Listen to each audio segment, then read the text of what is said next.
வணக்கம். படத்தில் தான் நிறைய வன்முறை காட்சிகள் இருக்குது அப்படின்னு நம்ம நினச்சோம். ஆனால் இப்போது டிவி சீரியல்லையும் பார்த்திங்கன்னா எக்கச்சக்கமாக வன்முறை காட்சிகளை கொண்டு வராங்க.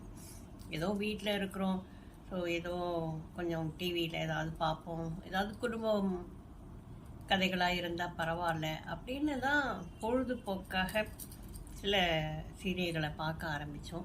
இன்றைக்கி சீரியல் பார்க்காம இருக்க முடியலை அப்படிங்கிற ஒரு நிலைமைக்கு எல்லோருமே வந்துட்டாங்க. ஆனால் அதில் கூட ஒரு ஒரு குறிப்பிட்ட ஒரு நியாயமாவது இருக்கணும் இல்லைங்களா?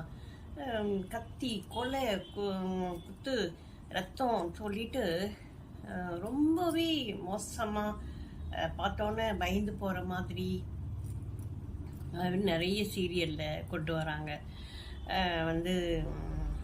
கத்தியால் குத்துறது, ரத்தம் ஓட ஓட திருப்பி எந்திரிச்சு நடந்து வர்றது, அடின்னு அடிக்கிறது, இப்படி நிறைய காட்சிகள், அதில் வன்முறை காட்சிகள் மிக அதிகமாக இப்போ இருக்குது.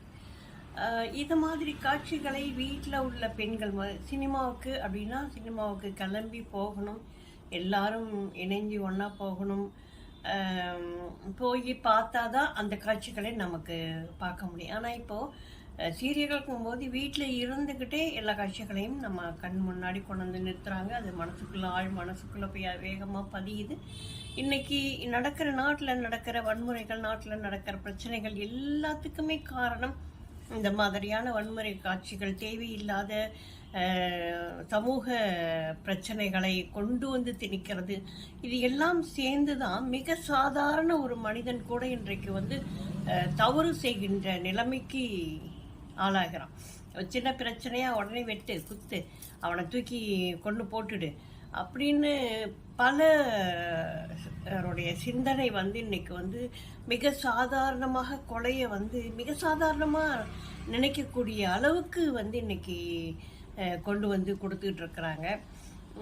இதெல்லாம் பார்க்கும்போது மனசுக்குள்ளே ஒரு ஒரு பய உணர்வு வருது. இன்றைய இளைய சமூகம் மிகப்பெரிய ஒரு கேள்விக்குறியோடு வாழ்ந்துக்கிட்டு இருக்கு. அதுக்கு நம்ம என்ன கொடுக்குறோமோ அதுதான் நமக்கு கிடைக்கும், திரும்ப நமக்கு கிடைக்கும்.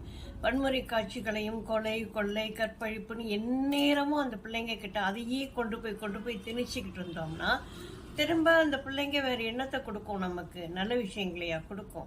இதை தான் நமக்கு திரும்பி கொடுக்கும். இன்றைக்கி நாட்டில் நடக்கிற பாதி வன்முறை நிகழ்வுகளில் முக்கியமாக இருக்கிறது யாருன்னு பார்த்தீங்கன்னாக்கா இளைய சமூகம் தான். அந்த 15 வயசுலேருந்து அந்த ஒரு 25-30 வயசு வரைக்கும் அவர்களுக்கு என்ன செய்கிறோம் அப்படிங்கிறதே தெரியாது. அப்படிப்பட்ட ஒரு சூழலில் ஆழமாக மனசுக்குள்ளே இருக்கிற விஷயங்கள் தான் எதிரொலிக்கும். அந்த மாதிரியான சில நல்ல விஷயங்களை நம்ம குழந்தைங்க கிட்ட கொண்டு போய் சேர்க்கணும், வீட்டில் உள்ள பெண்கள் கிட்ட கொண்டு போய் சேர்க்கணும். ஏன்னா 2 பேருமே எக்ஸ்போஸ் இல்லாதவங்க,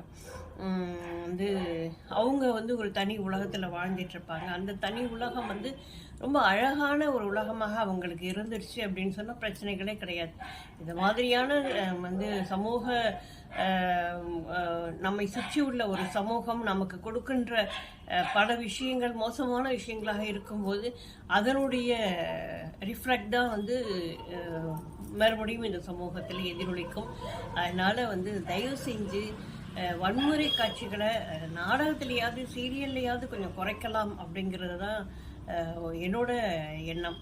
இதை நான் வலியுறுத்தி சொல்லணும்னு விரும்புகிறேன். நன்றி.